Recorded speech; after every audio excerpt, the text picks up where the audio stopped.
Hello everyone and welcome to the 9th weekly update for Citybound. This will be a long update with a lot of talking, which I will leave mostly unedited and without the usual on-screen text noise, simply because it is getting very late. I hope you don't mind that too much. There will be a short in-game demo later in the video that you can feel free to skip to. So this week I started to fill the abstract statistical kind of city-wide simulation that I showed you 2 weeks ago with life by connecting it to the traffic simulation and by creating an actual daily schedule for each citizen.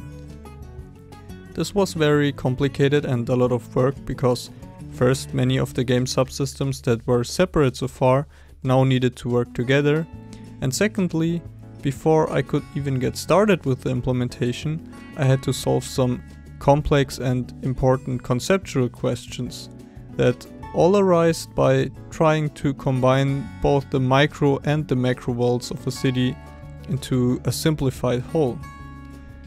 One good example for this is simulation speed and in-game time. In an agent-based city simulation game, very short time frames are important, like what actually happens each day, every hour, every minute. But of course, for the development of a whole city, much larger time frames are also important, like what happens each season or what happens over the course of several years.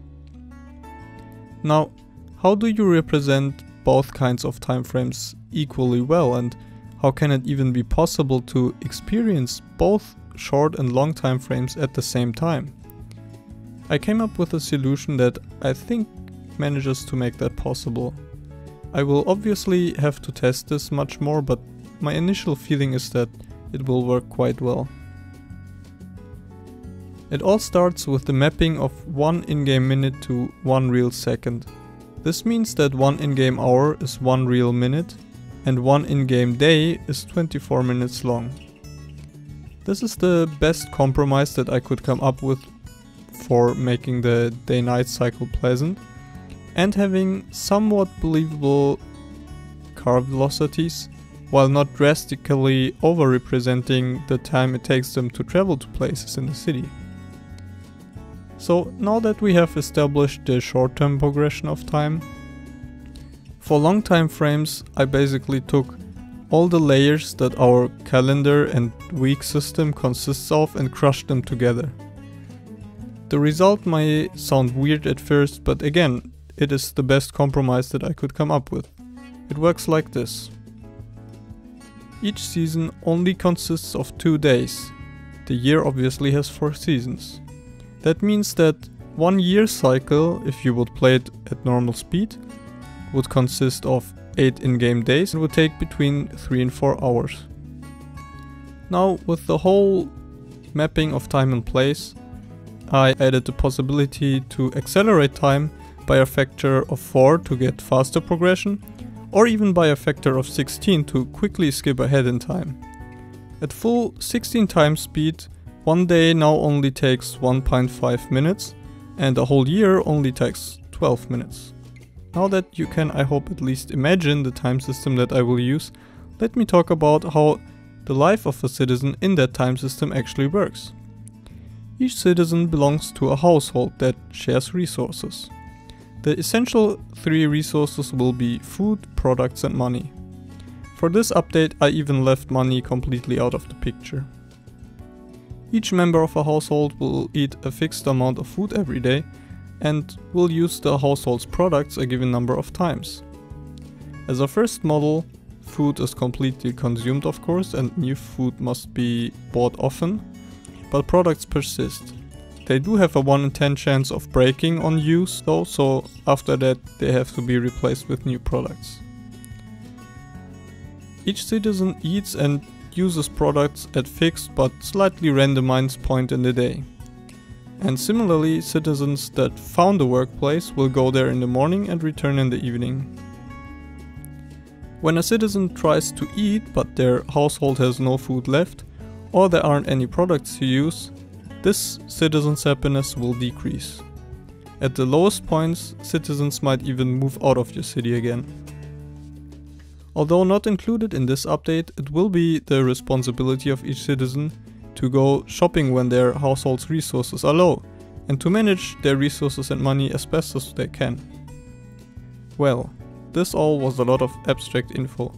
Let me now show you what I have already implemented. Alright, so let's take a look at the new things in action. The first thing you will notice is down here in the bottom left we now have a display of the current in-game time as well as the in-game date. And we also have a button to control the simulation speed, which we will use later. Let me begin by quickly drawing a small town. I'll just add some residential over here. And people moved in. If I open the stats mode here, I can see the information about demands of the statistical model that I showed you 2 weeks ago. But we also have a new thing now, and that is the possibility to mouse over these buildings to get additional information about the actual citizens now living in there. If I click a building, I even see the individual households, like how many people they are made up of, how much food and products each household has, and what the current mood and location of the members of the household is. So as we can see, everybody's quite happy right now, but everyone is also unemployed, so let's fix that by zoning some industrial over here. So here we have our first factory, and immediately you see, because it's past 8 o'clock, people are driving to work. We can see here that in the factory is actually not only one workshop, but several workshops that consist of different groups of employees.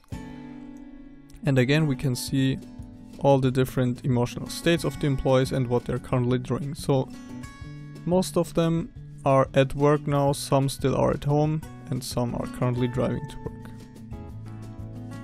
You can see that at the moment the cars just spawn right next to the buildings and they vanish when they reach their destination building. But that will of course get better. So now at 8:50 almost everyone is at work.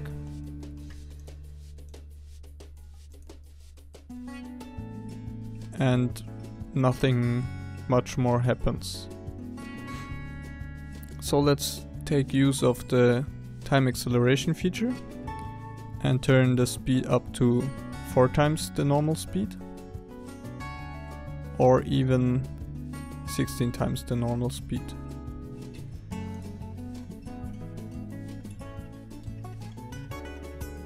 Now, right around noon, people are starting to have lunch, which they brought from home, so you can see that they are starting to use up the food that they initially had. And as I told you before, if they try to have a meal but don't actually have enough food, they will just get unhappier than they were before.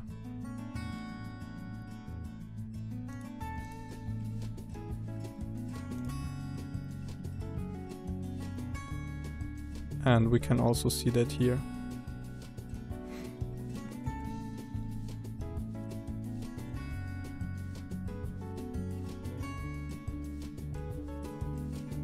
Alright, so now everyone is working again. Let's skip ahead again until right around 4 p.m. Now, as you can see, first people are driving home again. You might also notice that the cars can only spawn on the side of the road that the building is on. They aren't allowed to immediately cross the road instead. So sometimes they might have to do U-turns or drive to the end of a road. So now everyone is going home. These guys are still pretty happy. These are as well. But as you can see, no one has any food or products left anymore, or almost no one. So especially if we skip ahead a little again, right around until 7 PM, 8 PM, when people want to have dinner, they will actually find that they have no more food, and everyone will just become very unhappy.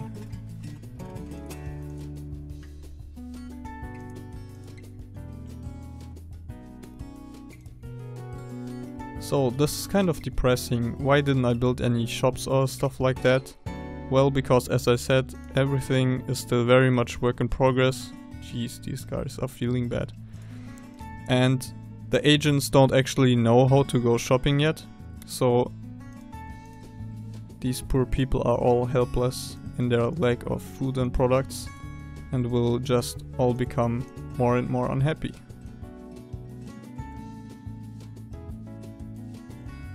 Alright, once again it is obvious that this is only the very beginning. There are still large chunks of citizen behavior missing, and I haven't even mentioned the resource management and behavior of businesses and factories. Implementing and refining all of this will probably keep me busy for a few weeks. At the same time, I will try to clean up, improve and optimize the underlying systems though. There are two things that are really badly needed by now. First is the full road construction system to support multi-lane and curved roads as well as complex intersections. And the second is a save game feature, so I can begin to build larger cities and try out their dynamics without having to start from scratch each time. So there's definitely lots of exciting work, and I have no idea what exactly I will do first, but I will of course keep you up to date. That's it for today. As always, please leave me your comments and questions here in the comment section or wherever else I posted this. Thanks for your patience and thanks for watching. See you all next week.